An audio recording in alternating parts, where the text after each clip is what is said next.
Nacional, com um acervo gigante que foi trazido de Portugal, o Teatro São João, atual Teatro João Caetano, e a generosa construção política do Reino Unido e Portugal, Brasil e Algarves, tendo como capital o Rio de Janeiro, um dos estados mais vastos do mundo em domínios ultramarinos lusos em 5 continentes.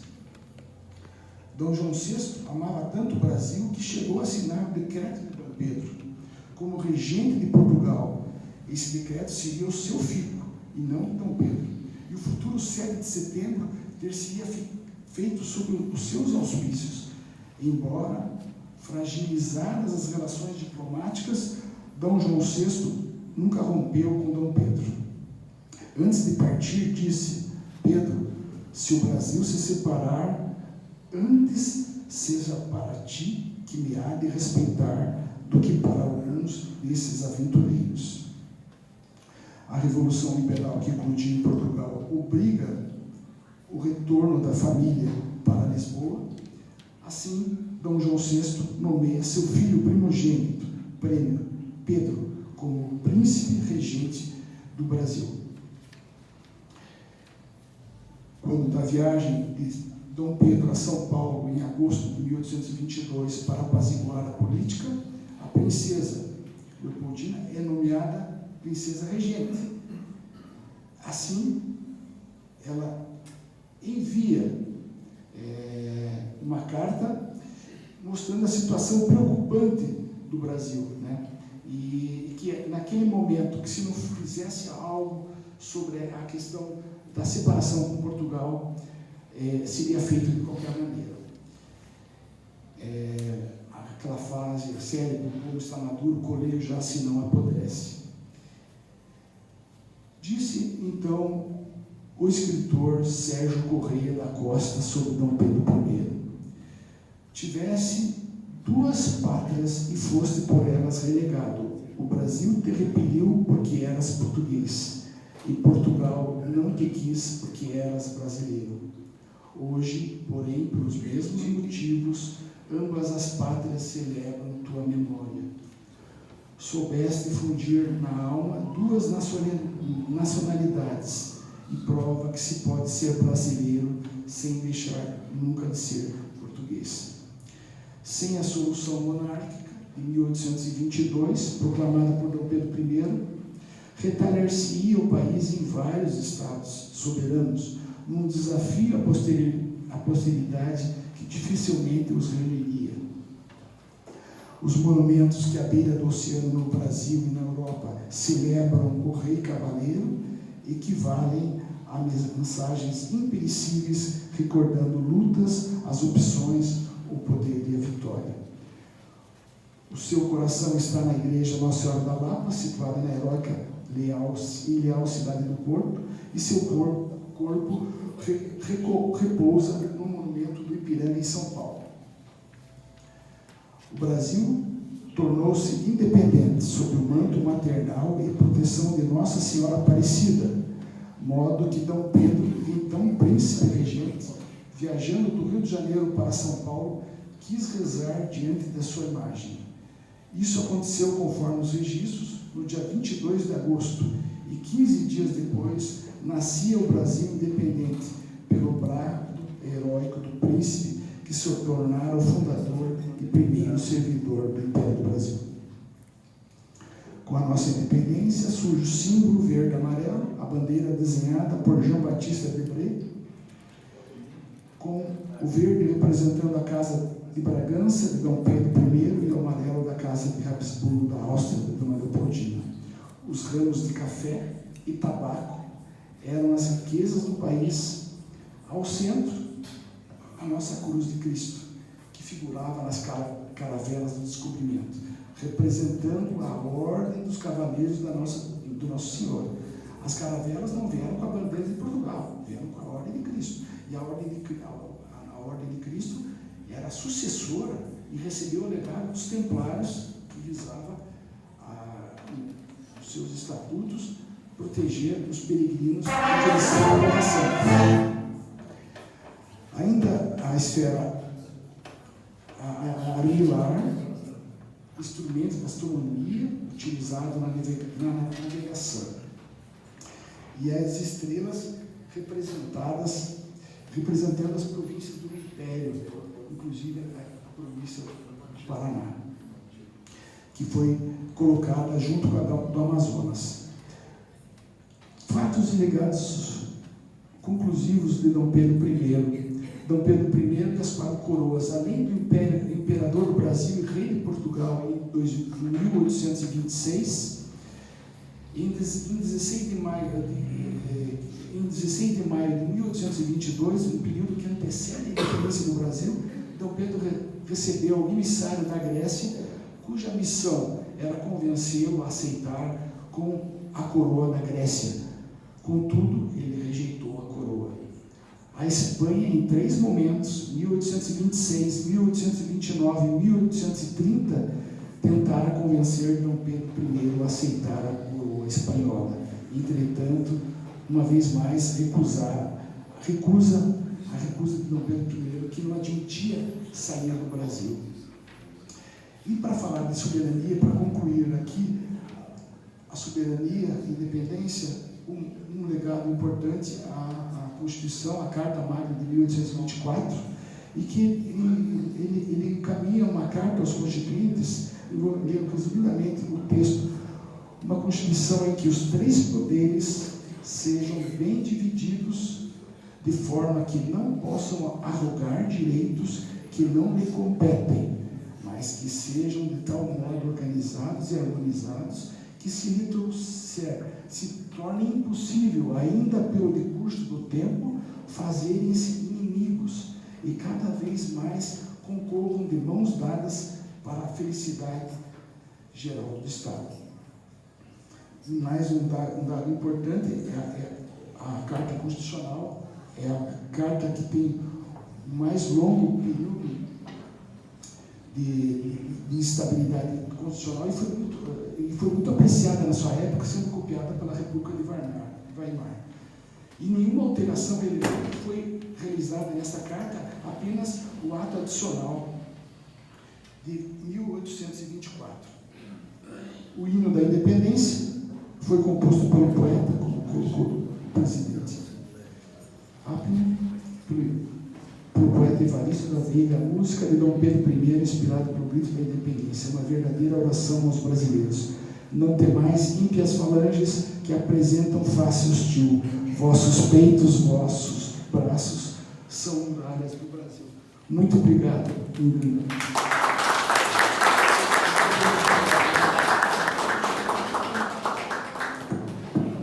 Doutor Boza fez uma avaliação dos 3 personagens que compuseram a tríade virtuosa da independência. Então, nós temos, praticamente, ele falou bastante aqui sobre a origem cristã da terra brasileira, e, de fato, nós imaginamos que nessa quadra de 1821 a 1822, 1823, quando se desenrolou o processo de independência, praticamente nós tínhamos aqui a providência velando pelo Brasil. Então, 3 personagens históricos: o príncipe, Dom Pedro, a princesa Leopoldina e o conselheiro sábio, José Bonifácio. O príncipe foi aqui biografado pelo Dr. Moza. Agora ouviremos a doutora Juliana Markendorfer para falar sobre a princesa Leopoldina, outra integrante dessa tríade virtuosa que nos garantiu a soberania entre as nações. Doutora Juliana.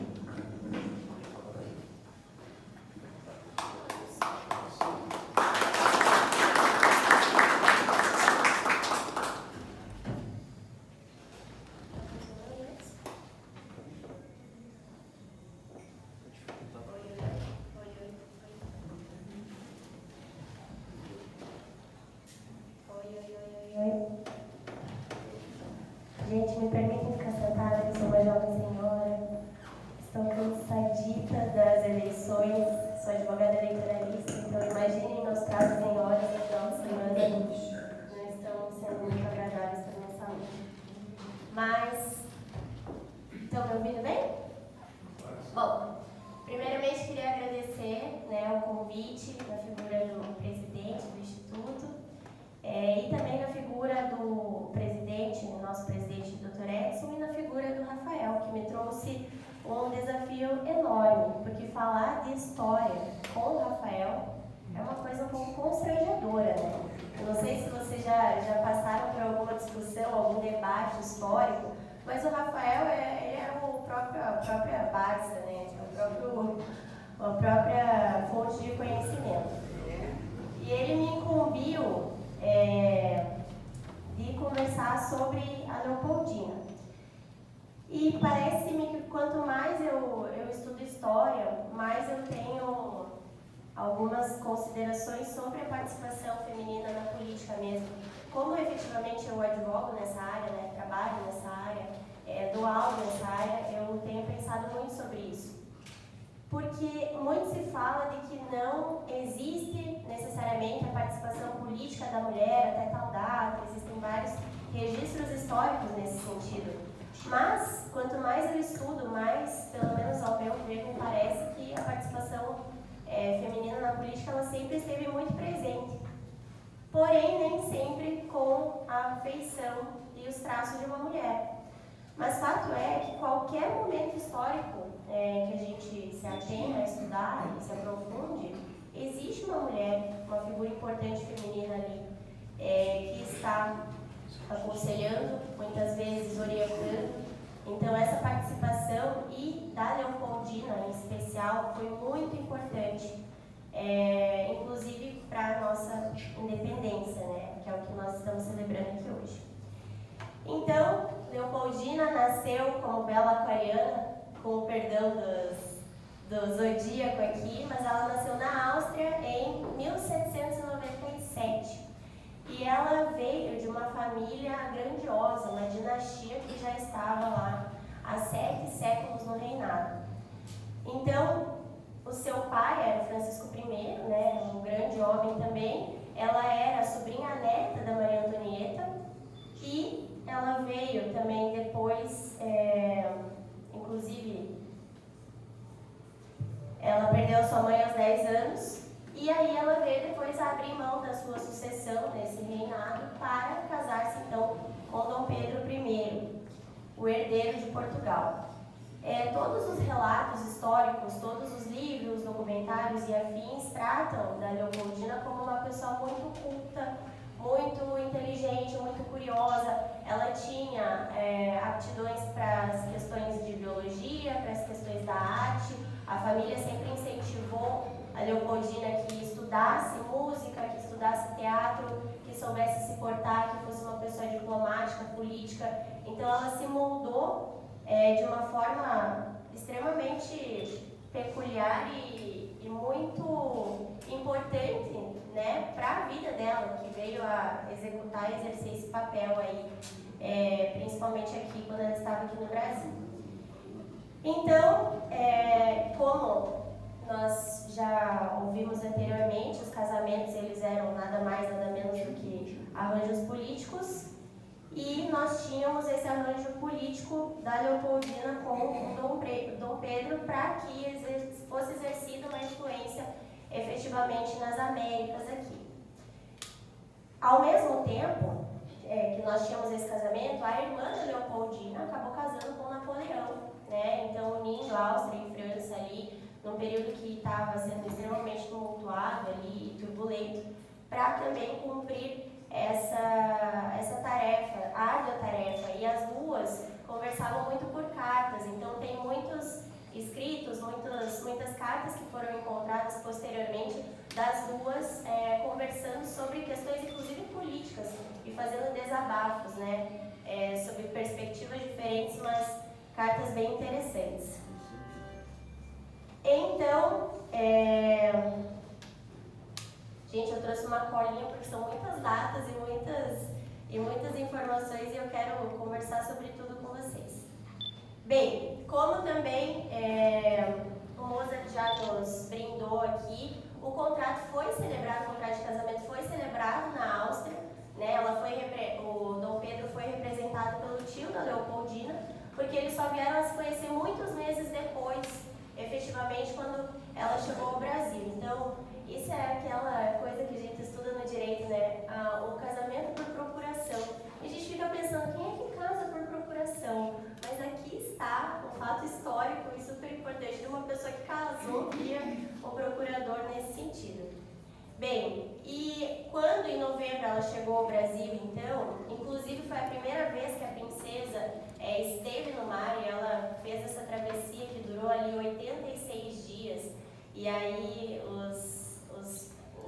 as narrativas históricas comentam da quantidade de livros, de malas, de pessoas da corte que estavam acompanhando ela nessa viagem, né?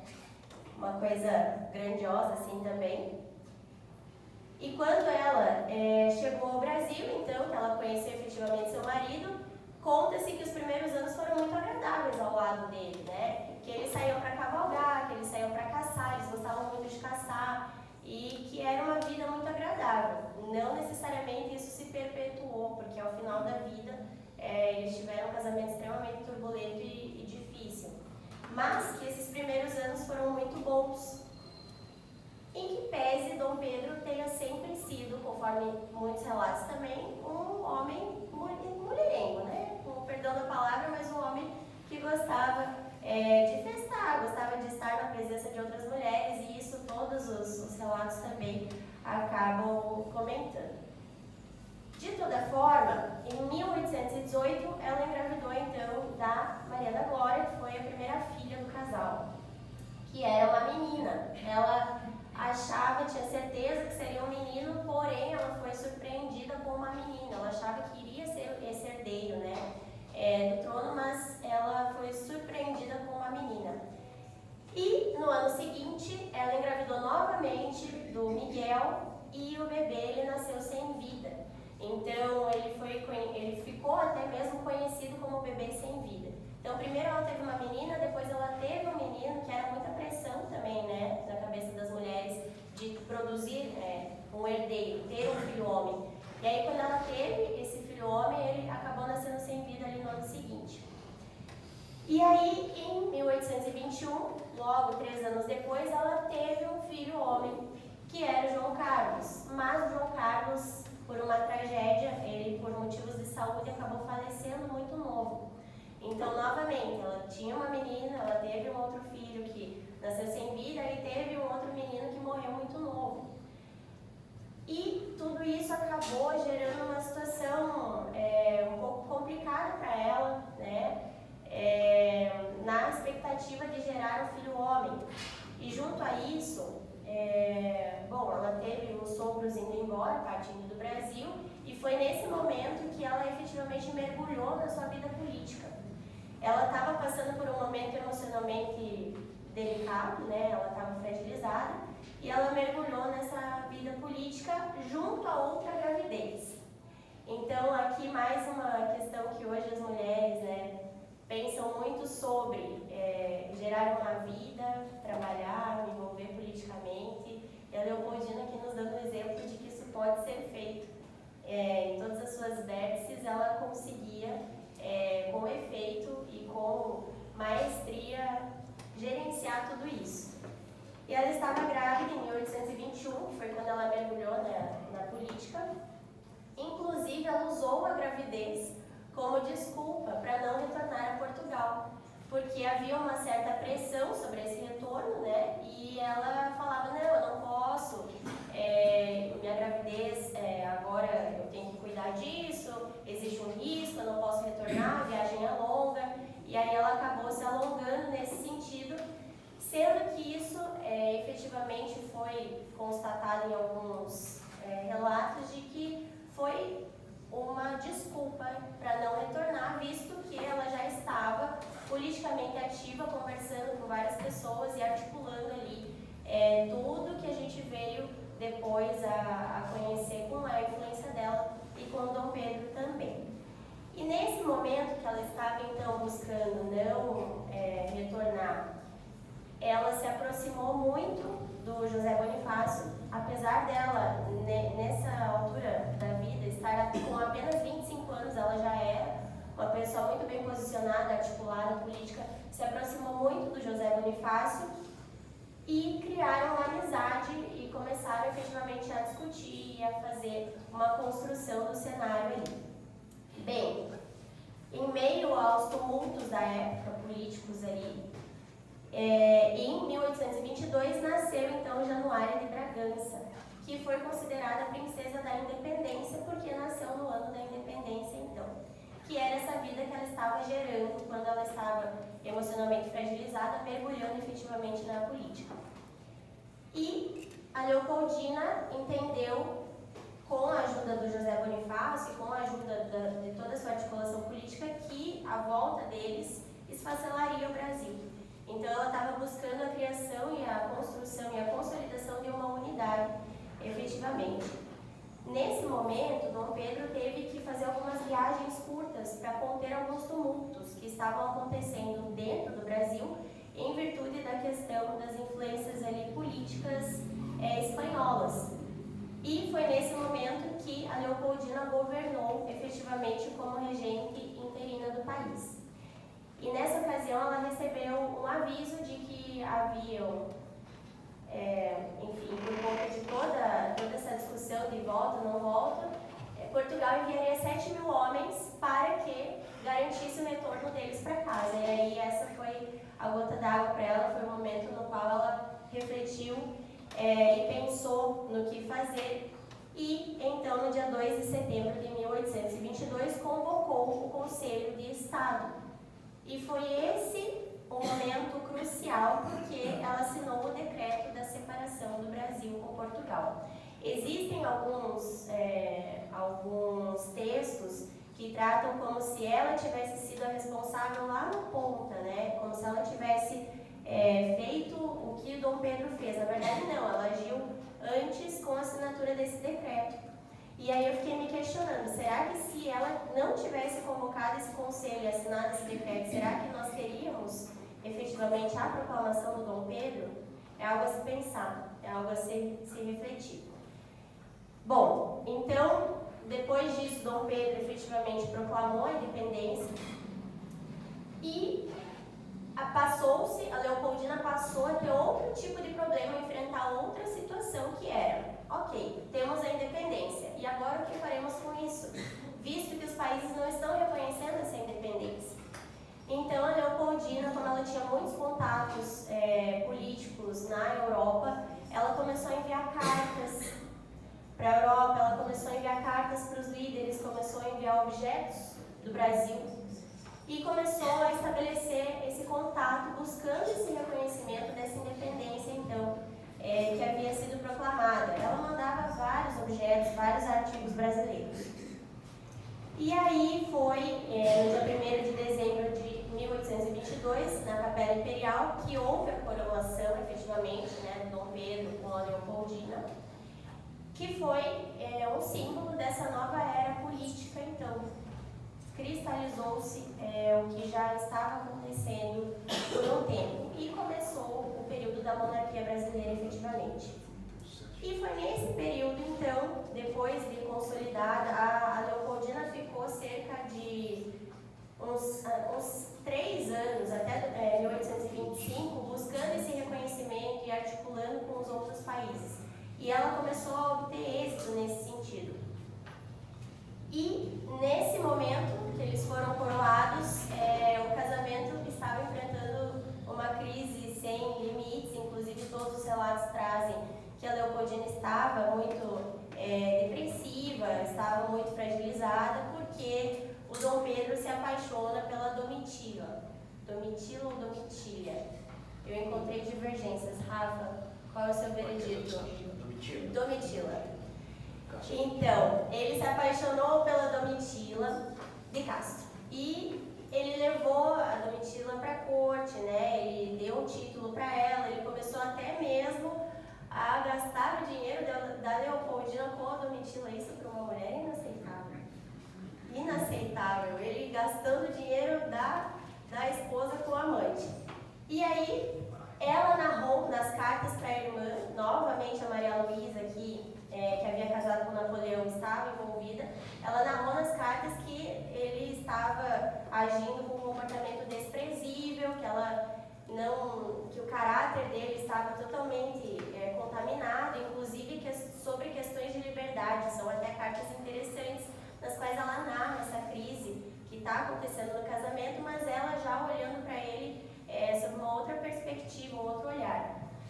E em 1823 nasce outra filha deles em meio a essa crise matrimonial, que é a Paula Mariana de Bragança, em 1823. E já no ano seguinte, então, acontece o juramento à Constituição do Império. E a Domitila dá à luz a Isabel Maria, que é uma bastarda que o Dom Pedro depois reconhece, enquanto também a Leopoldina está dando à luz a Francisca de Bragança, uma outra filha, então. Então, veja, ela só tinha tido filhas mulheres e a amante também acabara de ter uma filha mulher. Em 1825, já num estado emocional muito debilitado, ela engravidou novamente e foi o momento no qual a Domitila, então, foi morar perto deles e foi morar sob o mesmo teto, digamos assim. Ela participava dos eventos, das viagens. A Leopoldina já não aguentava mais isso. E foi quando nasceu, efetivamente, Pedro de Alcântara, que foi o filho e o herdeiro deles. Também, junto a isso, nasceu outro filho bastardo do Dom Pedro. Então, imagina essa mulher, né? Uma crise complexa ali na questão de filiação mesmo, de ter que conviver com determinadas questões. E em 1826 ela estava grávida de novo e ela adoeceu, ficou muito doente. Isso, inclusive, acabou atrasando a agenda do Dom Pedro para questões que ele tinha que resolver, e ela acabou falecendo. Porém, falecendo e tendo deixado tudo organizado de uma certa forma, né? Porque ela arquitetou essa questão do Conselho de Estado e a separação do Brasil com Portugal. Depois ela buscou, via suas influências, a questão do reconhecimento dessa independência, e aí ela descansou. Então, fiquei pensando, foi uma mulher forte, foi uma mulher extremamente inteligente, ela era muito diplomática. Nas cartas ela narra as questões que estão acontecendo e ela fala coisas que, para uma mulher, são coisas que me incomodaram de ler. O caráter do Dom Pedro está desvirtuado, eu vejo cometendo X, Y, Z, ela vai narrando para a irmã dela, e eu tenho que chorar em silêncio, eu tenho que me calar, eu tenho que ser forte, eu tenho que continuar efetivamente aqui, dando suporte, dando apoio. Então é uma mulher extraordinária, de uma força emocional e psíquica imensurável. Tudo que ela fez, tanto dentro de casa quanto politicamente, apesar de ser, aos olhos de muitos, invisível, foi uma influência grandiosa. Inclusive, nós estamos aqui hoje comemorando a independência muito por conta da Dona Senhora maravilhosa Leopoldina. Então, uma salva de palmas para ela.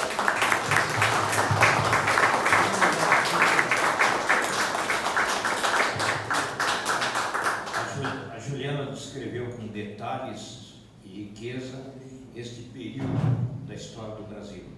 De fato, em 1821, no contexto histórico, do processo de independência, então, as Cortes de Lisboa, que era o organismo que tinha substituído o absolutismo anterior com a chegada da era liberal de Portugal, depois da Revolução do Porto, de 1820, as Cortes tinham se instalado no final de 1820. Em 1821, os constituintes de Portugal imaginaram que seria indecoroso, como se dizia à época, que a metrópole, Portugal, e o rei estivesse no Brasil. Embora o Brasil já tivesse sido alçado ao status de Reino Unido, mas imaginavam que o Brasil ainda era colônia, a visão deles, os limoeiros, os portugueses, e queriam então forçar a volta do rei para Portugal. O rei Dom João, nós sabemos que ele tinha se afeiçoado à natureza tropical do Brasil, do Rio de Janeiro, tomava os banhos de mar, etc. Então ele arquitetou, em março de 1821, que em vez de ele ir a Portugal, ele enviaria um filho, que era o príncipe real, o príncipe regente, o herdeiro do trono, Dom Pedro depois veio a ser Dom Pedro I. O Dom Pedro voltaria com a família para Portugal e representaria a coroa em Portugal. Mas a Leopoldina, como disse a Juliana, estava grávida e ela pretextou a sua gravidez para dizer o seguinte: o Pedro não pode voltar, porque eu não posso ir navio, naquele tempo os navios da guerra, né, nesse estado que eu estou. Então, depois de muitas negociações dentro da corte, ficou estabelecido que o rei voltaria. E de fato o rei Dom João VI voltou em março de 1821 para Portugal, e Dom Pedro e a Leopoldina ficaram no Brasil. E a nossa palestrante mostrou bem, essa permanência do Dom Pedro no Brasil se revelou fundamental para o desenrolar seguinte da história. Não é? Foi isso, porque nós tivemos aí os fatos que ocorreram em 1821, depois no início de 1822, a cerimônia do fico, quando as cortes novamente pressionavam o retorno. Agora o rei já está aqui conosco, agora volte o filho do rei, o príncipe herdeiro, volte também para Portugal. E nós sabemos ali o episódio do fico de 9 de janeiro, etc. Tal, né? Mas nós observamos então o papel exponencial que uma princesa europeia teve no processo de independência. E não só isso também, Juliana, né? A Juliana lembrou que a Leopoldina escrevia carta para os monarcas da Europa, né? E quando depois da independência houve um outro intento das cortes de pressionarem pela volta, né? Está aqui o doutor Toledo aqui, representando aqui o Muito obrigado. Muito Desculpa o atraso, mas foi o coordenador do grupo do Banco de Ideias do Instituto de Engenharia do Paraná. Desculpa o atraso. Depois, na sequência, depois de proclamada a independência, em 1822, 23, as cortes de Portugal, o governo de Portugal, ali em contato com a Santa Aliança, que era uma aliança, uma coalizão de governos conservadores da Europa, intentou enviar tropas para sufocar a recém-proclamada independência do Brasil, mas objetou-se. Dom Pedro, o imperador proclamado no Brasil, é genro do imperador da Áustria, é sobrinho do rei da Espanha, é casado com uma princesa europeia, aparentada com a corte de França. Como é que nós vamos mandar uma tropa para lá para sufocar? É um regime nosso também, é uma monarquia europeia. Então a presença da Leopoldina foi fundamental em todos os aspectos que a doutora Juliana lembrou.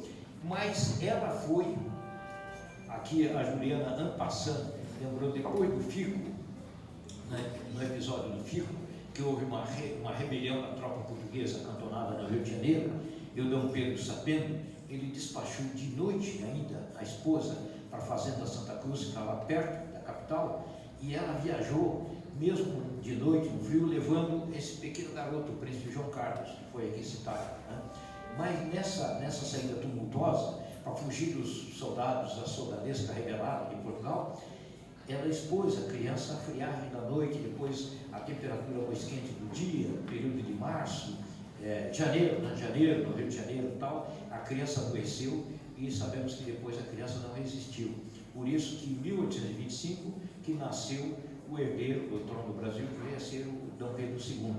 Mas a princesa, quando ela se refugiou na fazenda Santa Cruz e o príncipe enfrentava a rebelião da tropa portuguesa, né, apoiado ali pelos brasílicos da época, né, ela estava na fazenda, o príncipe estava enfrentando os rebelados portugueses no Rio, e ela na fazenda Santa Cruz, que, como nós sabemos, fica mais ou menos a meio caminho entre o Rio e São Paulo, no Vale do Paraíba, né?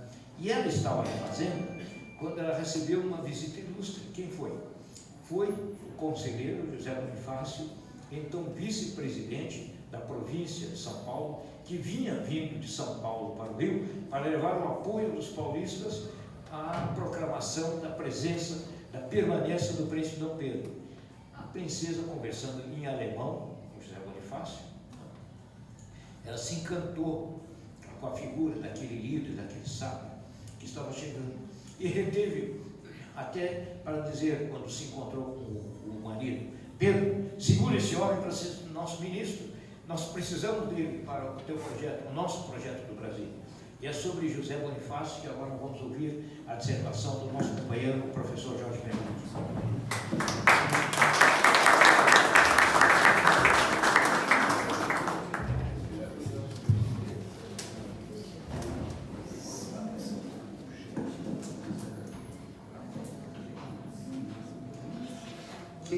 introdução maravilhosa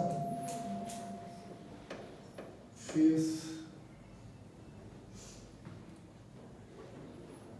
você. Eu quero saudar o presidente do Instituto Histórico e Geográfico, desembargador Calvar. Quero saudar o presidente Edson Ramon, do Instituto ICL, o nosso vice-presidente, o governador Mário Pereira, obrigado pela presença aqui, o Nelson, que é da diretoria do Instituto, todos os senhores, as senhoras, e agradecer especialmente essa mesa extraordinária. Aqui eu não conhecia essa história que foi levantada pelo Dr. Moser sobre a terra de Santa Cruz. Achei assim extraordinário a forma como ele nos levou nesse ambiente. E você, Juliano, que eu te conheço há muitos anos,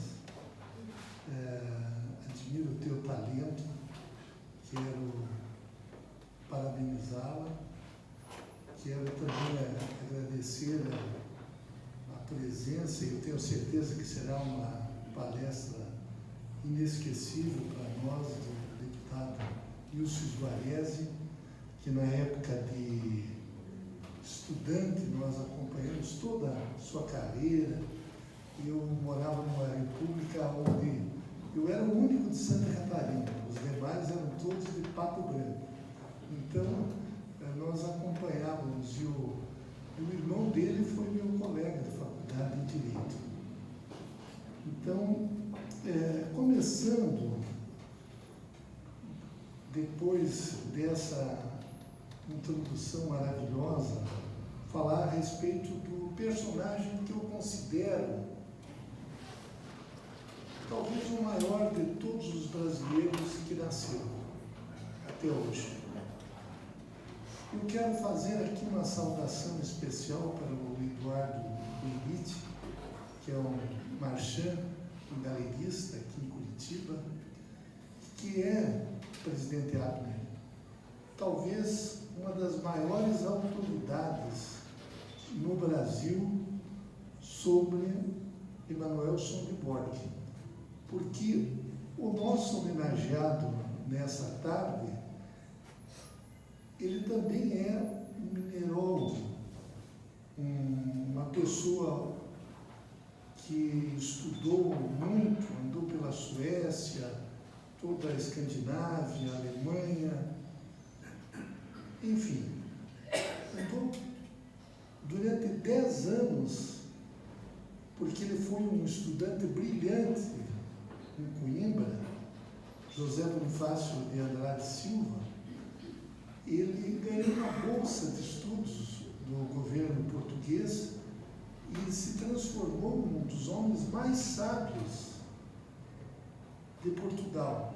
E quando ele retornou, com 37 anos de idade, José Bonifácio recebeu inúmeras tarefas lá em Portugal. Além de ser professor de mineralogia, também era responsável pelas minas de Portugal, pelas florestas, era desembargador do Porto, enfim, ele era altamente conceituado, porque ele pertencia a várias academias de ciências europeias, da Alemanha, da Itália. Na época não existia a Itália como nós conhecemos hoje, mas de Piemonte, também da Suécia. E Swedenborg foi um cientista que viveu um período anterior, e nós temos aqui o professor Eduardo Benite, que é talvez uma das pessoas que mais conheçam Swedenborg, e até quero deixar uma sugestão para que ele possa fazer uma palestra aqui nos próximos meses a respeito de Sonderborg, que foi um cientista, um polímato. Ele escreveu muitos livros de ciência e no final da vida ele teve uma revelação e começou a escrever sobre teologia. E a teologia hoje é pregada em todo o mundo. Então, quem foi José Bonifácio? José Bonifácio, ele defendia que o fim da escravidão no nosso país, ele defendia nas suas cartas que tivesse educação para todos, primária para todos os brasileiros. A constituição de uma universidade aqui no nosso país, ele já há 200 anos atrás, governador Mário Pereira, José Bonifácio defendia o que nós temos hoje, que é o Mercosul. Ele imaginava uma confederação de países aqui na América do Sul para atuarem conjuntamente. A liberdade de comércio com as nações amigas. Ele, há 200 anos atrás, defendia um processo de assimilação com os povos indígenas que eram caçados e mortos. Ele queria que houvesse uma integração, uma miscigenação do povo brasileiro com os indígenas e os outros povos. José Bonifácio defendia uma bandeira que o nosso país acabou perdendo, que era a reforma agrária, porque naquela época as propriedades, as pessoas ganhavam, eram as famosas sesmarias. Depois, anos mais tarde, no Segundo Império, é que permitiu a venda de lotes menores e que vieram todos os imigrantes que estão aqui, muitos de nós, Abner alemão, Bernard italiano, enfim. Então, José Bonifácio era essa figura extraordinária. Ele, com 20 anos, foi estudar em Lisboa, depois de passar um período, em Coimbra, depois de passar um período lá em São Paulo, e ele se transformou no melhor aluno, que ganhou uma bolsa e ficou 10 anos circulando a Europa. Inclusive, os 2 primeiros anos, ele esteve na França durante a Revolução Francesa. E participou das guerras napoleônicas, nas 3 invasões que ocorreram em Portugal. Ele era professor da Universidade de Coimbra, de mineralogia, e na primeira ele tinha o título de tenente-coronel e se dedicava ao fabrico das munições. E no final ele se transformou no comandante de um batalhão lá acadêmico, lá de Coimbra, que contribuiu na expulsão dos franceses da cidade do Porto. Quando ele retorna ao Brasil, com já 58 anos, 56 anos de idade, 36 anos depois dele sair, ele se sentia velho e cansado. Mas mesmo assim ele fez uma jornada pelo estado de São Paulo em busca de Minas. Fez um mapa, não chegou até aqui em Paraná, que naquela época pertencia a São Paulo, mas ele deixa um relato escrito dessa viagem. E daí, como bem lembrou Rafael de Lala, houve aquela revolução lá no Porto, em 1820, e aí as províncias passaram a eleger os seus governantes. E ele foi eleito vice-governador da província de São Paulo. E aí, esse episódio maravilhoso que o Rafael acabou nos contando, desse encontro dele com a princesa Leopoldina, que muito bem a Juliana situou a vida dessa mulher extraordinária para todos nós, ele falava com ela em alemão e francês, e ela percebeu que tinha nas mãos um homem extraordinário que poderia contribuir no governo do príncipe regente. Porque vamos nos situar quem era Dom Pedro I naquela época. Era um jovem, 23 anos. Na época, ele estava mais preocupado com outras questões do que as questões de Estado. Até alegavam que ele tinha uma formação não muito adequada para um príncipe, porque a Leopoldina, ela tinha uma formação extraordinária, europeia, e ela sabia como se comportar. E aí sugere o nome de José Bonifácio, que leva um abaixo-assinado depois do dia do fico para o presidente, e José Bonifácio, ele é ministro do imperador por apenas 18 meses. Alguém que já estava aposentado, muitos de nós aqui já estamos aposentados, mas ele continuou. José Bonifácio nunca teve um escravo. Aliás, quando ele morreu, ele tinha ainda uma dívida para pagar do enterro da esposa dele, que morreu na volta, quando ele foi exilado para a França, do enterro da esposa dele. E o patrimônio dele eram 7.000 livros que ele tinha na sua casa lá em Paquetá. Então, o José Bonifácio, esse personagem que se uniu num momento histórico com pessoas extraordinárias, como a princesa Leopoldina, os outros ministros, e o próprio imperador Dom Pedro I, que nós temos que tirar o chapéu para Dom Pedro I, porque ele foi um jovem corajoso naquele momento da nossa história.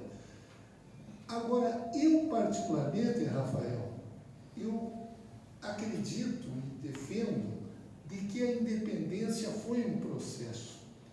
Ela não foi o dia 7 de setembro, aquele momento em que Dom Pedro tirou o chapéu e proclamou a independência do Brasil. Não, foi um processo que começou com a vinda da família imperial em 1808, depois com o Reino Unido em 1815, e daí no ano 1822, nós tivemos, no dia 9 de janeiro, o dia do fico, porque as pressões eram muito grandes contra o príncipe regente e a sua família, e prosseguiu. Por exemplo, naquele período, a política se fazia dentro de lojas maçônicas, e havia, doutor Paulo, duas correntes basicamente, os azuis e os vermelhos. Então, lá na América Espanhola, se eu pegar, por exemplo, o Bolívar, ele era da corrente vermelha, eles defendiam a república. José Bonifácio, percebendo que se transformasse toda o Brasil em república, ele se fragmentaria em várias províncias, e teve várias lutas ali que demonstram isso. Então, ele defendia a unidade em torno da figura do imperador, Dom Pedro I. E foi isso que aconteceu, que prevaleceu. Porque lá no dia 1º de agosto, o pessoal da maçonaria, acredito que tem alguns irmãos aqui, sabem que o Joaquim Leno, houve uma proclamação, digamos assim, dentro da independência, dentro de uma loja maçônica. Mas, no dia 6 de agosto, José Bonifácio, como ministro do rei, ele manda uma carta para todas as embaixadas, mais ou menos preparando os embaixadores de que efetivamente haveria um momento em que o Brasil se tornaria independente, já preparando os embaixadores. Então foi um manifesto para as nações. Daí, muito bem narrado aqui pela Juliana, a reunião do Conselho de Estado, quando a princesa Leopoldina era a regente, ela pegou e assinou aquele ato, digamos assim, de independência, e escreveu as cartas para o Dom Pedro I, e ela fez uma carta, e o próprio Dom Pedro fez, o José Bonifácio também fez outra carta, aconselhando ele a assumir o papel de líder e de defensor perpétuo do Brasil, ou seja, e aí começou todo esse processo. Durante todo o período em que Dom Pedro I foi imperador, a independência não se comemorava no dia 7 de setembro, ela era comemorada no dia 12 de outubro. Aliás, hoje, de uma forma ou de outra, doutor Toledo, nós comemoramos, porque o dia de Nossa Senhora Aparecida, o dia da criança, continua um feriado nacional.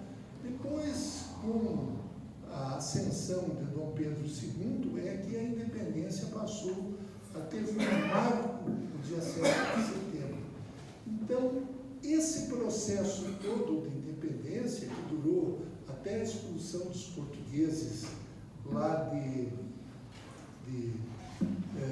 da Bahia, ele foi, as pessoas dizem, não, a nossa independência foi pacífica, não foi tão pacífica assim, porque 3.000 pessoas morreram nas lutas lá no Maranhão, na Bahia, em outras regiões, mas em comparação com a independência americana, quando morreram 15.000 pessoas na Revolução Americana, a nossa até que foi um pouco menor.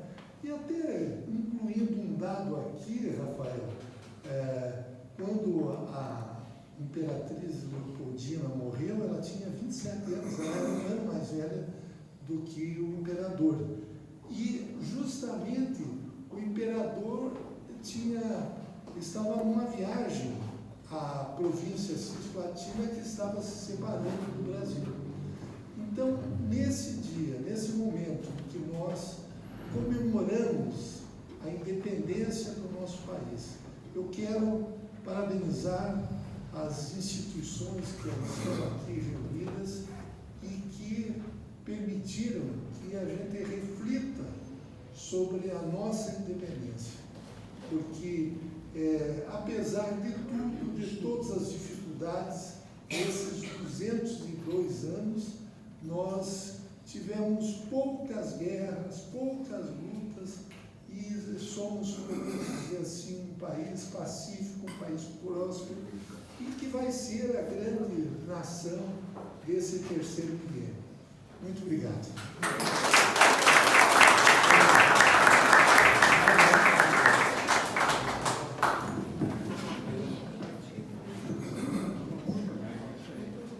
Com a avaliação do José Bonifácio aqui, a dissertação sobre José Bonifácio, o doutor Jorge Bernardi fez o coroamento desse processo da tríade de personagens simbólicos da independência. É claro que nós tivemos, ele citou Joaquim Gonçalves Lerdo, nós citaremos o cônego Januário da Cunha Barbosa, presidente que foi o fundador do nosso Instituto Histórico Brasileiro.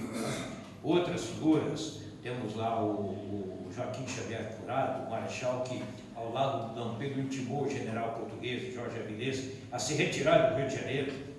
Tivemos os heróis da Bahia, da independência da Bahia, tivemos o Lord Cochrane, que comandou a esquadra que libertou a Bahia, depois libertou o Maranhão, etc. Mas essa tríade, Dom Pedro, Leopoldina e José Bonifácio, simbolizam essa energia tutelar do Brasil para o seu processo de emancipação política, e que uma sociedade que se emancipa, ela se organiza, se institui, ela cria as suas normas, que são diferentes das normas que vigoravam no passado, na metrópole e tal. Essas normas foram a Constituição, primeira Constituição do Brasil, iniciada em 1823, com a Assembleia Constituinte, consolidada com a Constituição Imperial de 1824. E depois, desde então, nós tivemos várias outras cartas políticas, estatutos magnos para regerem o Brasil. Mas na emergência atual, as constituições do sistema de organização política refletem a realidade contemporânea. No sistema atual contemporâneo, nós estamos discutindo determinadas situações disfuncionais que se oferecem ao Brasil.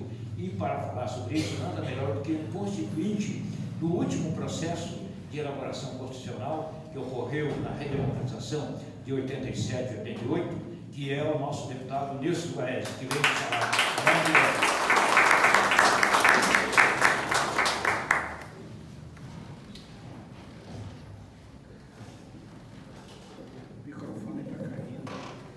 Eu prefiro fazer uma saudação geral,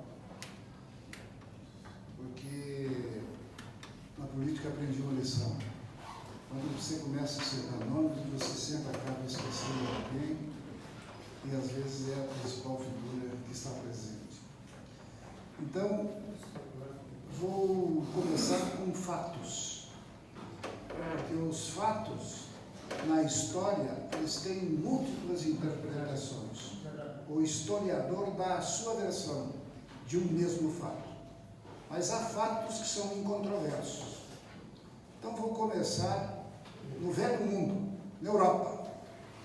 Batalha de Waterloo, Napoleão Bonaparte é derrotado, e isto acontece em 16 de junho de 1815.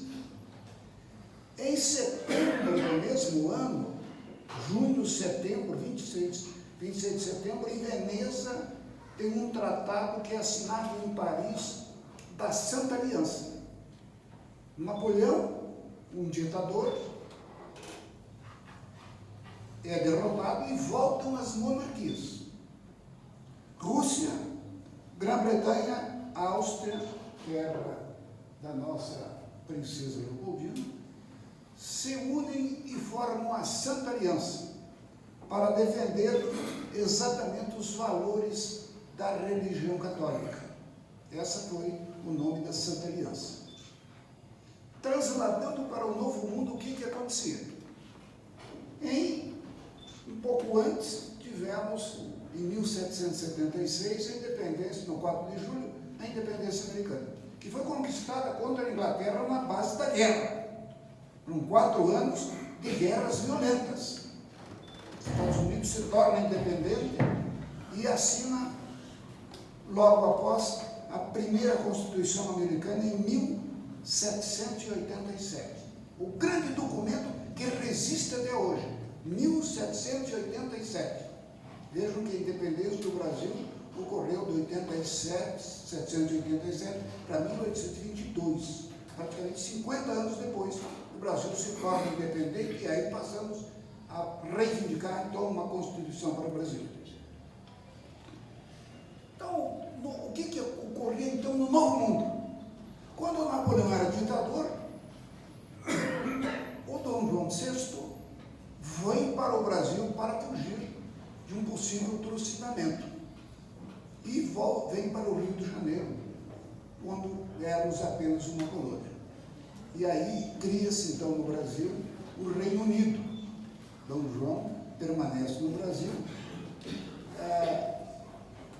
E o importante disso tudo é que ele chegou em 1808 e saiu em 1821. Eu encontrei esta aqui, a Câmara publicou a Constituinte de 1823, que foi aquela que foi dissolvida pelo próprio imperador, para depois ele nomear uma comissão de notáveis e formarem a carta, a primeira realmente Constituição, que entrou em vigência, 1824, que durou 65 anos. Das 7 Constituições que nós tivemos, essa foi a que mais durou. Depois tivemos uma que durou, a polaca, do Getúlio, 3 anos apenas. A atual está passando dos 35 anos. Então, voltando encontrei aqui que é digno de leitura. Um pequeno trecho que fala exatamente sobre o que representava, então, a monarquia.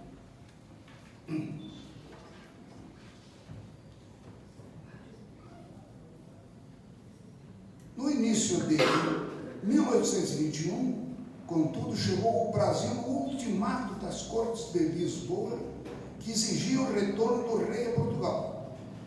Diante da impossibilidade de se adiar mais uma vez qualquer decisão, até mesmo pela postura das tropas estacionadas no Rio de Janeiro, citadas aqui, foram publicados 2 decretos com data de 7 de março. Um deles anunciava retorno de Dom João para Lisboa, ficando o príncipe real encarregado do governo deste reino do Brasil, enquanto nele não se achar estabelecida a Constituição Geral da Nação. Brasil, é uma obra. E o outro convocava eleições para que os deputados brasileiros completassem a representação nacional na Corte de Lisboa. Porque nós, como éramos os Reinos Unidos, tínhamos deputados brasileiros nas cortes portuguesas. É importante citar isso, porque, como disse o Jorge, a independência foi um processo, foi uma continuidade. Personagens agiram, Dom Pedro foi um, Dona Leopoldina foi outro, os Andrades foram outros, e principalmente os brasileiros natos, porque existiam muitos portugueses aqui, mas nós estávamos 1500 a 1800, 300 anos de colônia, com brasileiros nascidos aqui, brasileiros que comandavam efetivamente essa nação. O aporte de escravos, uma estatística de que no Império existiam 15 milhões de brasileiros, 15 milhões, 5 por 5 milhões eram os escravos libertos. Se falou aqui na libertação dos escravos, uma coisa muito importante que ocorreu e que caracteriza o Brasil até hoje. Vejam bem, nós somos num restaurante aqui em Curitiba, qualquer lugar que você vai no Brasil, encontramos um venezuelano. Lá perto de casa tem 4 restaurantes. Tem uma arquiteta que serve refeição. Tem uma bioquímica que está na cozinha trabalhando. Fruto de um país que evoluiu. Porque a Venezuela era, de fato, o país mais rico da América do Sul. E hoje está nessa situação. O mundo é uma aldeia. Não há maneira nenhuma de nós esquecermos o que está acontecendo lá do outro lado do mundo.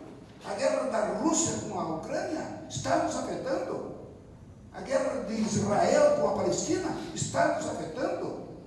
O que acontece em todo o mundo nos afeta, assim como parece esse amálgama entre a terra, a geologia e as pessoas. Um terremoto no Chile faz tremer São Paulo. A espécie humana, ela tem essa característica de ter uma ligação extra-fronteiras. Nós temos parentes, somos descendentes aqui no Sul, muitos vieram principalmente da Europa, formaram esse contingente do Sul, vieram os portugueses, se estabeleceram aí no Nordeste, vieram os holandeses. Todas essas escaramuças que tiveram para se apoderar deste imenso continente, foi fruto de batalhas, não de grandes guerras, mas batalhas localizadas. Então, para se ter uma ideia, o que a Santa Aliança representou, todo o Brasil era um império, o único império, a única monarquia da América do Sul. Os demais países estavam, alguns ainda em conflitos, mas eram repúblicas, e as grandes repúblicas do Norte, os Estados Unidos. Por exemplo, para a libertação da Cisplatina, este pedacinho aqui que hoje é o Uruguai, foi de uma maneira pacífica. A Santa Aliança, Dom Pedro, com visão, isso 1828, com uma visão de que não poderia causar naquele momento uma guerra de domínio de alguma parte, porque poderia perder outras. E tiveram a sabedoria, então, nas repúblicas do Sul, com a monarquia brasileira, estabelecer a independência do Uruguai. Tudo isso é um processo, não é uma pessoa que diz faça-se assim e cumpra-se. Não, é um processo, é uma negociação. Muito bem. Então, Dom Pedro convocou os deputados para uma constituinte, que é essa constituinte que foi interrompida, e foi a Assembleia Constituinte, então, começou no Rio de Janeiro. Aliás, há um fato importante também, que foi essa Constituinte, ela durou pouco tempo.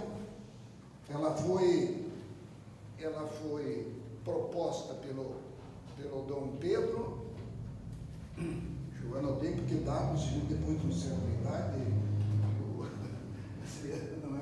não é quando a gente é jovem que você funciona com o celular. Eu tenho que pôr aqui em forma 16 para ver. E ainda me bato pouco. Então, em 1922, é convocada. 3 de junho é convocada a Constituinte. Essa Constituinte aqui. Ela é interrompida em 25 de março de 1824. E agora aqui, então, cabe ler o trecho, o decreto que dissolveu a Constituinte. Porque na discussão da Constituinte o mundo estava já discutindo alguma coisa para mudar das monarquias. E, embora as comunicações não fossem tão rápidas como hoje, que eu clico no celular, lá no outro lado do mundo, na hora, está sabendo, as comunicações eram um pouco mais lentas, porque era navegação. Não existia avião, era navegação, uma viagem de lá para cá. Quando chegava aqui, já tinha acontecido fatos novos lá, não era mais a mesma realidade. Então, nesse processamento de tendências que existiam na humanidade, é que Dom Pedro, vendo o que estava acontecendo na Assembleia, resolveu dissolver. E é importante a leitura do decreto, então, da dissolução da Constituinte. Diz o decreto: havendo eu convocado, como tinha direito de convocar, a Assembleia Geral Constituinte e Legislativa, por decreto de 3 de junho do ano próximo passado, a fim de salvar o Brasil dos perigos que lhe estavam iminentes, e havendo esta Assembleia perjurado ao tão solene juramento que prestou à nação de defender a integridade do Império, sua independência e minha dinastia, hei por bem, como imperador e defensor perpétuo do Brasil, dissolver a mesma Assembleia e convocar já uma outra na forma das instruções feitas para a convocação desta, que agora acaba, a qual verá trabalhar sobre o projeto de Constituição que eu hei de lhe em breve apresentar, que será duplicamente mais liberal do que a extinta. A Assembleia acabou de fazer, os meus ministros secretários de Estado, todas as diferentes repartições tenham assim entendido e façam executar o bem da salvação do Império. Ele nomeou uma comissão dos procuradores, 10 procuradores, que escreveram o texto da Constituição da primeira de 1824. Diz aqui, os tratadistas, que 80% daquela Constituição, dessa aqui, da Constituinte interrompida, foram implementados. Mas se criou, então, uma coisa que foi muito comemorada, o poder moderador do príncipe. Legislativo, judiciário e poder moderador. O artigo 98 da primeira Constituição do Brasil dizia o seguinte: o poder moderador é a chave de toda a organização política e é delegado privativamente ao imperador, como chefe supremo da nação, e seu primeiro representante, para que incessantemente vele sobre a manutenção da independência, equilíbrio e harmonia com os demais poderes políticos. O que seria, então, esse poder moderador do imperador? Fiz um breve resumo. Ele nomeava os senadores, aprovava e suspendia interinamente as resoluções dos conselhos provinciais. Se uma província decidisse alguma coisa que o imperador achava que não fosse o correto, que colocasse em risco alguma integridade do reinado, era dissolvida. Podia dissolver a Câmara dos Deputados se não andasse correta. Nossa, hoje seria dissolvida imediatamente, né? E convocar outras eleições para uma nova Câmara, que é, hoje, nos países mais desenvolvidos, é o recall. Mandatos de deputados não estão cumprindo bem o mandato, tem uma nova eleição para constituir uma nova maioria. Isso acontece rotineiramente. Suspendendo magistrados, mesmo que fizesse área compenetrada, sério, perdoando e moderando penas impostas aos réus condenados por sentença, concedendo anistia nos casos urgentes em que fossem julgados em bem da humanidade. Então, esta foi a primeira Constituição do Brasil com o poder moderador. Aí tivemos o golpe militar, foi um golpe militar que proclamou a República. 3 anos sem Constituição, governando por decretos. O Rui Barbosa, com 5 decretos, estabeleceu a nova ordem da República. Muito bem. Aí houve a primeira Constituição e o Brasil entrou numa situação de uma certa conflagração, porque é uma república federalista, mas haviam escaramuças em todos os setores. Revolução Farroupilha, no Nordeste, enfim. Um detalhe anterior. Quando o príncipe voltou para Portugal, o Dom Pedro tinha uma idade de 7 a 8 anos. Era menor. Pedro II. E aí houve o período da regência, que foram então muitos nobres e procuradores, homens letrados, que fizeram a regência. Isso foi um período de muita conflagração no Brasil. Até que também ocorreu um golpe, que declarou a maioridade de Dom Pedro com apenas 13 anos de idade. E Dom Pedro II assumiu e estava preparado. Aliás, esse é um dos fatores que a monarquia dava vantagem sobre as repúblicas. Porque, como se sabe quem vai ser o novo, a dinastia tem um sucessor, esse sucessor é preparado para o poder. E quando ele tem vocação para o poder, ele é realmente uma sumidade. Foi o que aconteceu com Dom Pedro II, que falava vários idiomas, que inclusive nos Estados Unidos chegou a ser votado para governador da Pensilvânia, sem ser candidato, pelo prestígio que esse homem tinha no exterior. E tudo isso fez com que o Brasil, então, permanecesse íntegro. Nós temos 16 mil quilômetros de fronteira com 10 países da América do Sul. Mas é bom falar um pouquinho de educação. Hoje, se nós perguntarmos para as nossas crianças do ensino médio e tal, poucas vão saber exatamente disso, dessa história que nós estamos tentando reavivar, estamos construindo, estamos perenizar, que quando cantamos os nossos hinos, há dentro de nós a lembrança, quando nós éramos jovens, que nós cantávamos com ufanismo, com galhardia, de arrepiar, porque esses símbolos que preservam exatamente a nacionalidade, a civilidade de uma nação.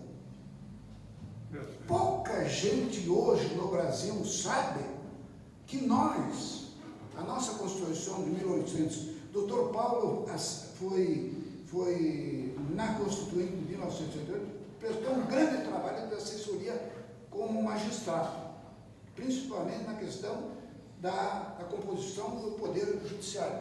Mas pouca gente hoje no Brasil sabe o que significa o marco territorial. Nós temos, são bens da União, terras, não sei o quê, e o marco territorial. O que é o marco territorial? Você convencionou que eram 115 milhas da costa. Após a descoberta do pré-sal, que foi ontem, o Brasil passou a reivindicar 150 milhas de marco territorial. Isso equivale a dizer de que dos 8.500.000 quilômetros quadrados que nós temos, se acrescer as 200 milhas, nós teremos mais de 10 milhões de quilômetros quadrados de soberania nacional. Então, a educação é um fator fundamental.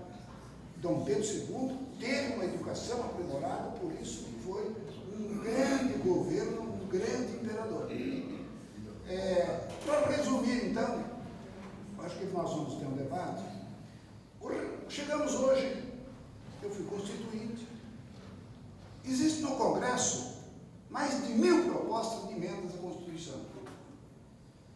Já tivemos 140, não sabe certo, porque cada dia aparece uma nova. E nós vemos de que não há realmente uma harmonia dos três poderes. Durante a pandemia, os poderes viraram um pandemônio, como o Mário Pereira disse. Se o Bolsonaro fazia uma coisa, os caras acusavam ele de várias coisas. Se o Lula faz uma coisa hoje, acusam de outras coisas. Então o mundo está dividido hoje. Está a China de um lado, os Estados Unidos de outro. E nós sabemos dessa divisão que pode, inclusive, trazer um novo holocausto. Se um louco qualquer apertar o botão de uma bomba atômica. Mas o que nós vemos, na verdade, é que as nações que se recuperaram e realmente progrediram foram as que passaram a ter educação. A Coreia do Norte, o Japão, a própria Alemanha. E nós, no Brasil, esta grande nação, estamos fragilizados na educação. Na educação no Império, no concerto das nações, nós estávamos muito melhor. Hoje nós ocupamos, infelizmente, a rabeira no ranking das melhores educações do Brasil. Então eu acho que nós precisamos, na verdade, de um novo ordenamento jurídico no Brasil. Porque alguns países adotam o direito consuetudinário, que são os usos e costumes. A República de San Marino tem uma Constituição de 600 anos, mas lá tem os usos e costumes e todo mundo sabe o que é certo e o que é errado. Então isso está escrito. Nós aqui no Brasil precisamos que esteja escrito direito positivo. Então nós, na verdade, precisamos de uma nova Constituição para tentar ordenar esse processo e essa divisão crescente que nos ameaça a qualquer momento. Eu digo uma coisa a você, da história, eu aprendi uma coisa. Mexeu no bolso, deu briga. A Revolução dos Estados Unidos começou realmente com a lei do selo, mas na Inglaterra quis cobrar mais dos comerciantes e das províncias. Ali foi que o estopim começou. Em 2013, a Dilma caiu, porque em São Paulo surgiu um movimento de rua que tomou conta do Brasil por 15 centavos numa passagem de ônibus. Os senhores estão lembrados disso? Então, são estopins que se acendem. Nós temos uma reforma tributária agora tão propalada e decantada que nós não sabemos, na verdade, não vamos saber que ela vai só acontecer daqui a alguns anos, se ela vai aumentar ou diminuir a arrecadação. A verdade é que o Brasil está um gigantismo na máquina estatal, cada vez maior, gasta mais e custa mais ao povo. Esta é a verdade que nós temos. Nós tivemos uma deformação no gigantismo do Estado. Vejam bem o seguinte, aqui no Paraná, nós tínhamos no governo do José Richa 219 municípios. Hoje nós temos 499 municípios. 399 municípios. Destes, 200 municípios têm menos de 10 mil habitantes. Nós temos 12 municípios com menos de 2.000 habitantes. E eles têm 9 vereadores. E a Constituição está escrita que municípios até 15.000 habitantes poderão ter um máximo de 9 vereadores. Dos 5.574 municípios no Brasil, temos mais de 1.500 desses municípios. Nenhum tem menos de 9 vereadores. Eu tinha um amigo que tinha uma propriedade que atingia Paranavaí e Nova Aliança do Ivaí, divisão dos municípios. Um empregado dele foi candidato em Nova Aliança do Iguaçu, do Nova Aliança do Ivaí, se elegeu com 32 votos.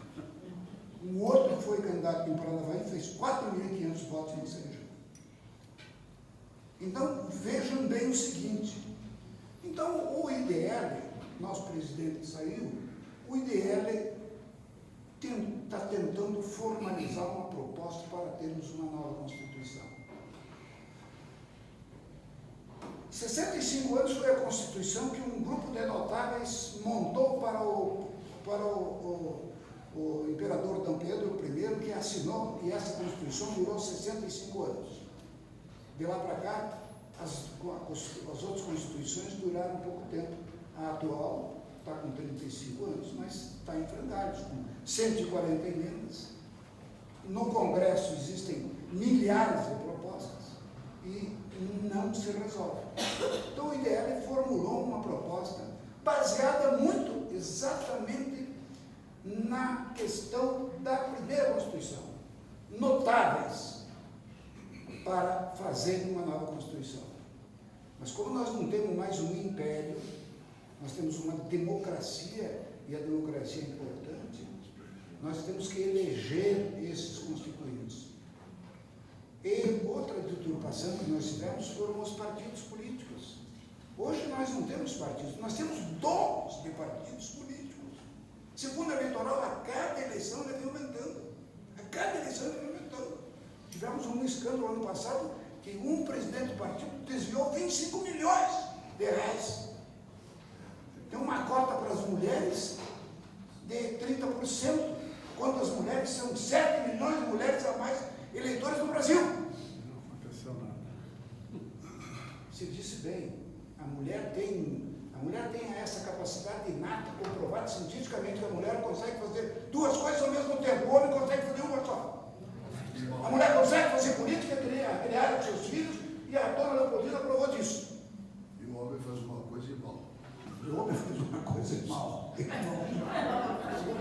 Mesmo que ele fale, como diz nosso juiz, mesmo que ele faça a cara de honesto, ele não está sendo. Então, minha gente, o IDL montou essa proposta, que será através de uma PEC, porque nós defendemos realmente que seja de uma maneira pacífica. A nossa tese é que se preserve os 16 primeiros artigos da atual Constituição.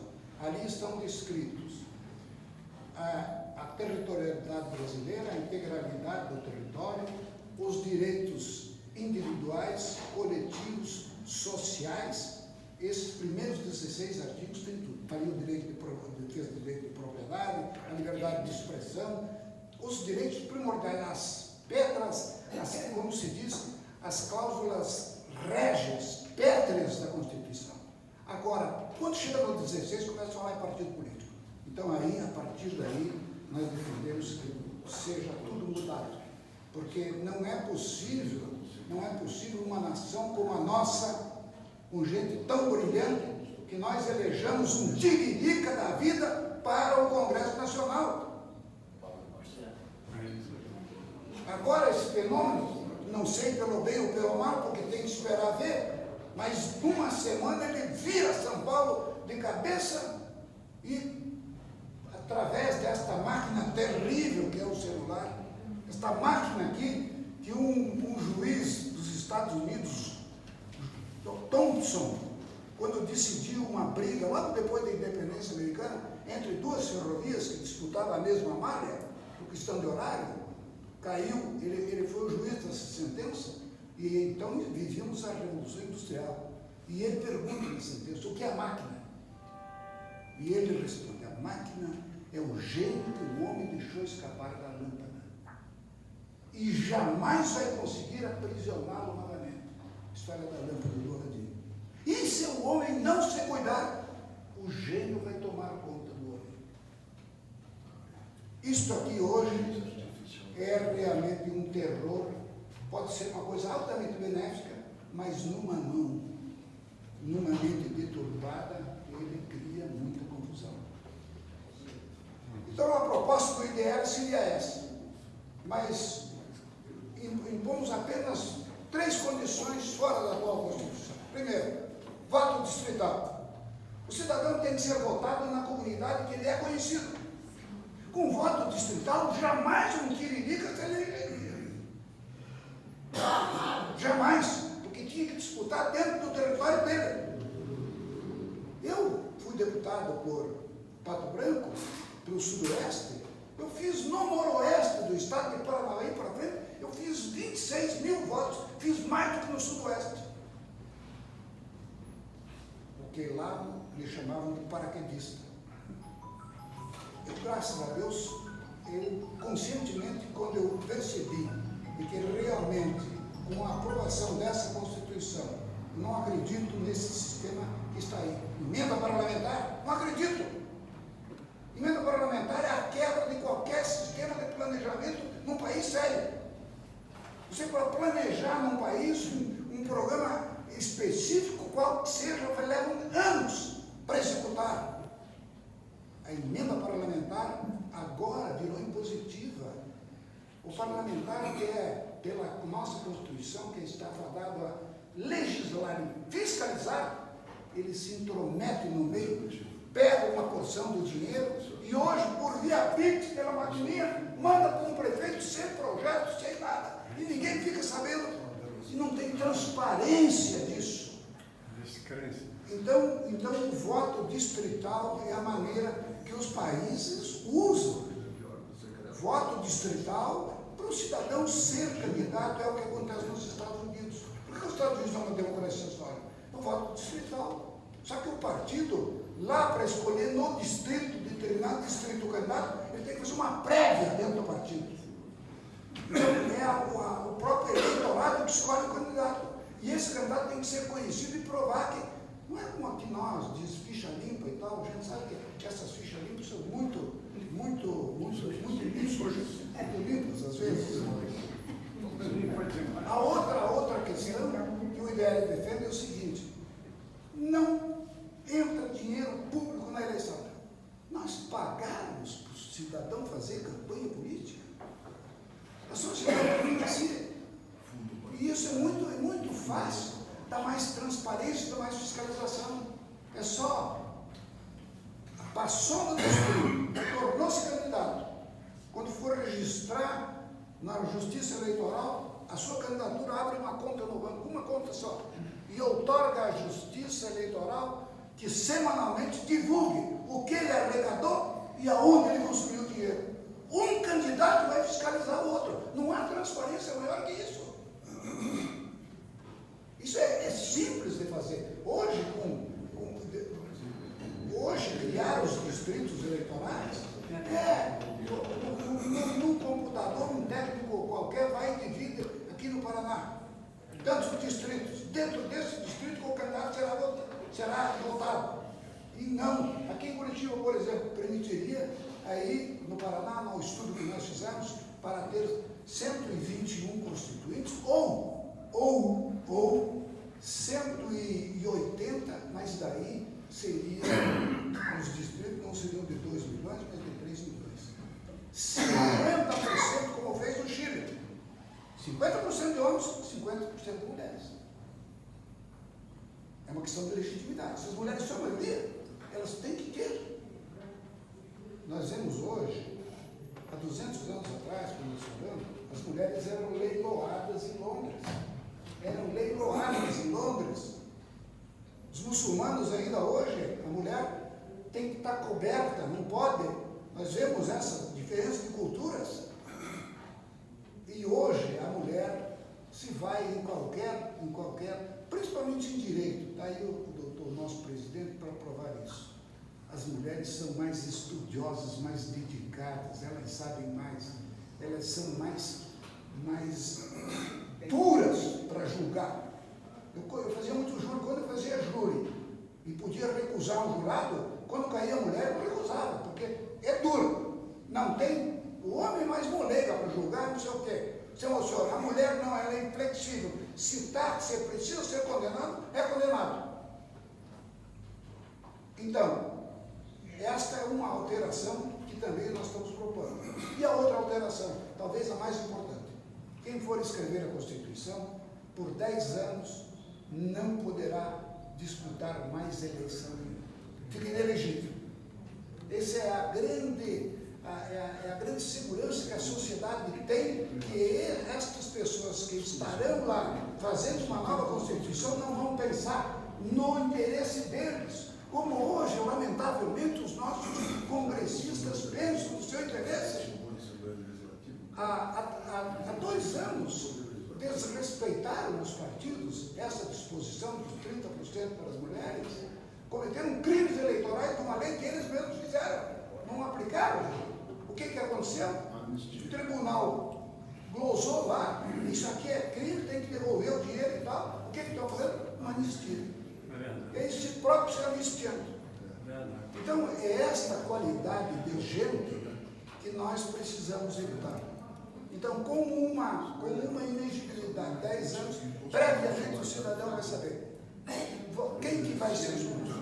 O pessoal pode dizer assim, não, isso é utopia, não vai aparecer. Vai aparecer sim. Vai aparecer gente. Vai aparecer gente que ama o Brasil, que quer fazer a coisa certa. Então, eu concluo aqui para um possível debate e cumprimentar os demais palestrantes que foram corretos nos seus.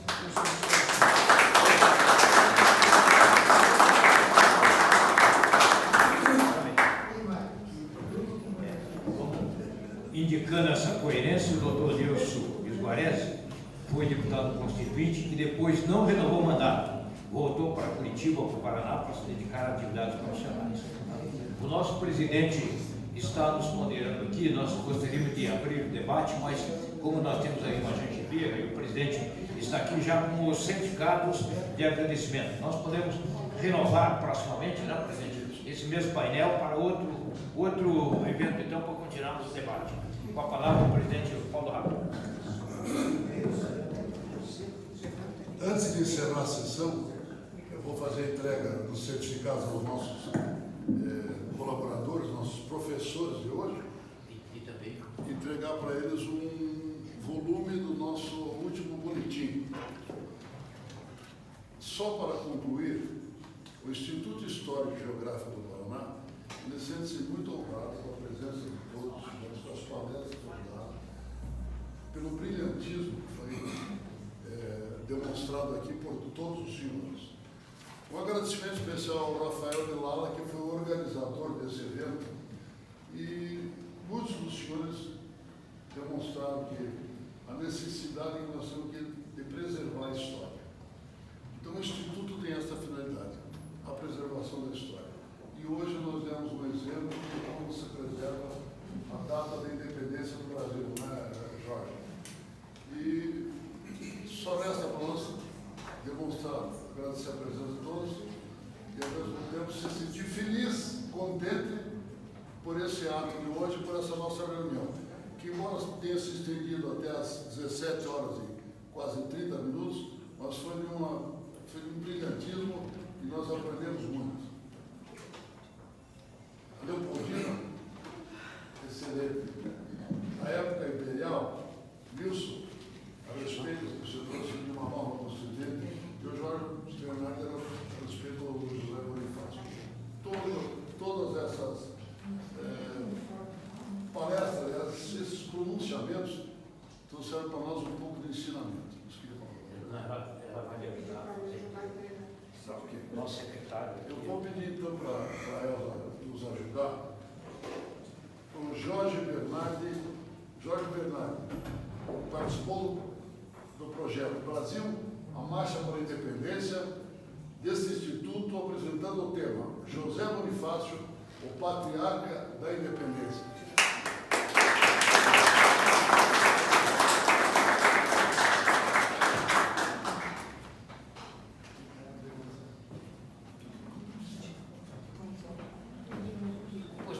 Acho que podemos fazer uma foto depois conjunta também, né? Depois fazer uma fotografia só. O presidente com os.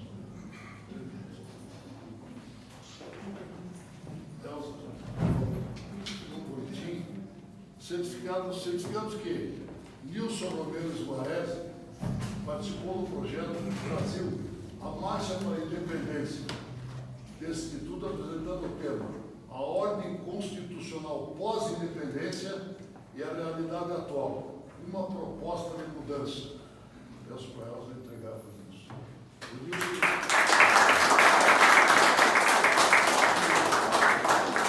Eu disse meu colega de faculdade, meu amigo de futebol na faculdade, quase quantos anos? Professor Racher, queria aproveitar uma coisa, aproveitar o Carlos Varese. Eu achei bacana quando ele fez a palestra, foi o primeiro que apontou no mapa do Brasil, utilizou o nosso emblema. Eu não consegui tirar foto antes, eu até Mas depois vai botar o dedo no mapa. Quando as pessoas estão aqui, volta ali e aponta e já tira foto, eles têm as... Você me lembrou uma coisa, o Nilson também, às vezes, quando ele colocar o dedo. Na Segunda Guerra Mundial, o japonês que puxou a descarga da privada achou que ele que destruiu Hiroshima. No momento ele puxou, destruiu Hiroshima. Foi ele o responsável por Mas isso. é que é o momento histórico que o chinesa volta lá. Lá no, naquele Brasil, esse nome, Mas ele volta, depois ele volta.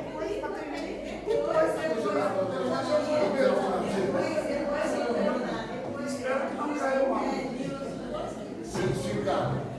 Certificamos que Juliana Markendorf Moda participou do projeto Brasil, a Marcha para a Independência, apresentando o tema O Papel da Princesa Leopoldina na Independência. Peço para elas entregar para ela.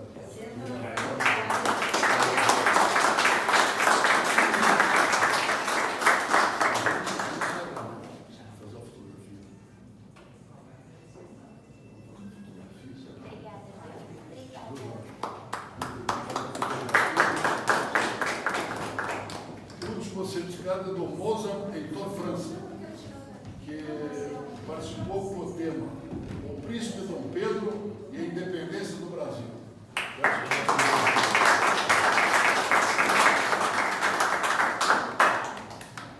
Parabéns. O presidente. Eu convido a todos para assistir a fotografia triunfal. Rafael, por favor. Rafael, Rafael fica aqui no meio. Rafael, depois você vai apontar no mapa. Essa cadeira vai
É